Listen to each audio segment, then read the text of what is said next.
So now that we've established that the goal of teaching by teachers is learning by students, all right, just remember, let's just repeat it. The goal of teaching by teachers is learning by students. It's kind of interesting because you're looking at, while the activities you are delivering, you are planning, you are the teacher, but the effect of that is only effective if the recipient has been. So before we can talk about how can we have this, how can we achieve this goal, we must understand how do students learn? What is learning? Okay, actually speaking, if we ask all of us, we'll give you some idea, but it's not really, it helps if we have a better mental model, better understanding of just what learning is and how do students learn. Then we can say, okay, since my goal is to teach such that students learn and I understand how students learn, then let me now facilitate that learning. Right? So it's important for us to understand that. So just the rest of the lecture, again, 15-20 slides, just keeping it very, very limited concepts, very key concepts, so you can build a sort of mental model of how learning is happening. So first of all, just definition of learning. So learning is a relatively permanent change in knowledge that occurs as a result of experience. So learning is a process that leads to change in knowledge. The change in knowledge can be the knowledge expands, or the knowledge which was incorrect, you may correct it. In learning, these are two main things happening. You are adding knowledge and you correcting it. Okay? So it's a relatively permanent change in knowledge. Okay? And just to make sure we understand what is knowledge then. So knowledge is what is stored in our long-term memory. It is relatively permanent. So we've learned it means that it's there in us. It will be there tomorrow, it will be there 6 months later, 1 year later. That's what learning is. So the short term, which is the working memory, we are not talking about that. That there are different techniques to have short term memory. We are not concerned with that. We're talking about learning, which is long term memory. What you learn today, much of it is available to you 6 months, 4 months, 1 year down the road, or even later. So knowledge is that which is stored in long term memory, and learning is the process of changing that knowledge, expanding that knowledge so you have new knowledge, and correcting the knowledge if you had any. Okay, so that's what it is. And knowledge, as it turns out, you can divide it into two broad categories. There are two types of knowledge. One can sort of say. One is what is called declarative knowledge, about facts, about concepts, propositions, what is true, what is happening, just knowledge of the type. You understand how things happen, you understand the solar system. These are called declarative knowledge. But then you also have procedural knowledge, which is about skills and rules, how to do things. This includes motor procedures and how to ride a bicycle, drive a car, play tennis, what have you. But it also uses mental procedures of how do you solve an equation, how do you formulate a problem, how do you, and also procedural skills would be how do you make a presentation, how do you create an Excel spreadsheet, how do you write code, how do you do, all kinds of things there. Those are skills that you apply for doing things. And then there is conceptual, which is called declarative.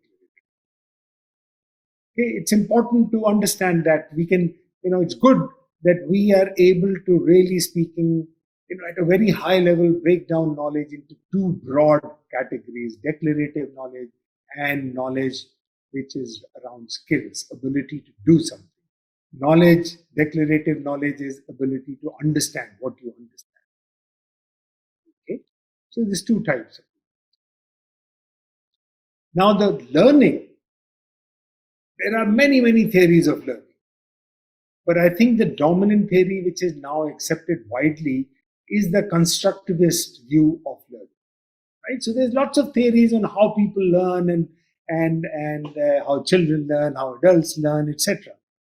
So the constructivist theory, which are now widely accepted, it says that learning by a person is a constructive process.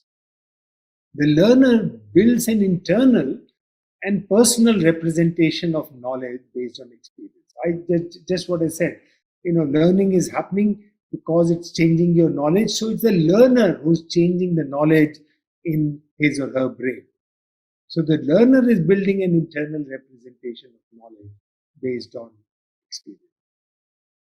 The representations of knowledge that he or she has, they keep on evolving as new learning happens, as new experiences gain. So this is very different from the model that sometimes we implicitly might be thinking that students' mind is a vessel and we just need to put in knowledge there. So it is our job to put in knowledge, is this second model, which is not correct. The constructivist view is really what has been, which is the foundation of learning today. So what is it? And it makes sense, right? Nobody can learn for you. A teacher can't learn for a student. The student has to learn himself or herself. So the main consequences of constructivist learning is this, that the control over learning is on the student. The student has to learn to get things in his or her mind. Teacher is a facilitator, a person who directs that process of. Okay? And now you can imagine that lecturing as a primary tool of teaching will not result in too much learning, because the learning has to be done by a student through his experiences. Lecturing is more of an experience for us. It's more passive for the learner.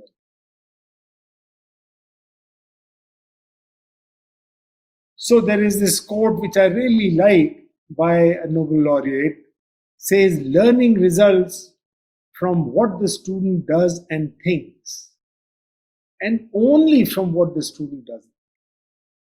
So student can think something in his mind, her mind, and can do something. Write an equation, solve a problem, write some code, build something, and think about it. He says learning results from what a student does and thinks, and only from what the student does. The teacher can advance learning only by influencing what the student does to learn. All right? So just think about it. So learning is not something that is done by teachers on to the students. It is what students do to themselves, but facilitated and directed by teachers. Now, once we understand this, what is knowledge, what is learning, then you can see, and you've agreed that the goal of teaching is learning, then focus of teaching has to shift to learning by students. The role of teacher has to change from lecturing to designers of learning methods, environment that will facilitate learning by students. From transmitters of knowledge to facilitators in acquisition of knowledge. Transmission may be a part of it, no doubt about it. But the goal is not transmission, the goal is acquisition, for which transmission may be a necessary component, but there might be other things. So there are two types of learning, right? We've already, therefore, because there's two types of knowledge, there is two types of learning also, we can say.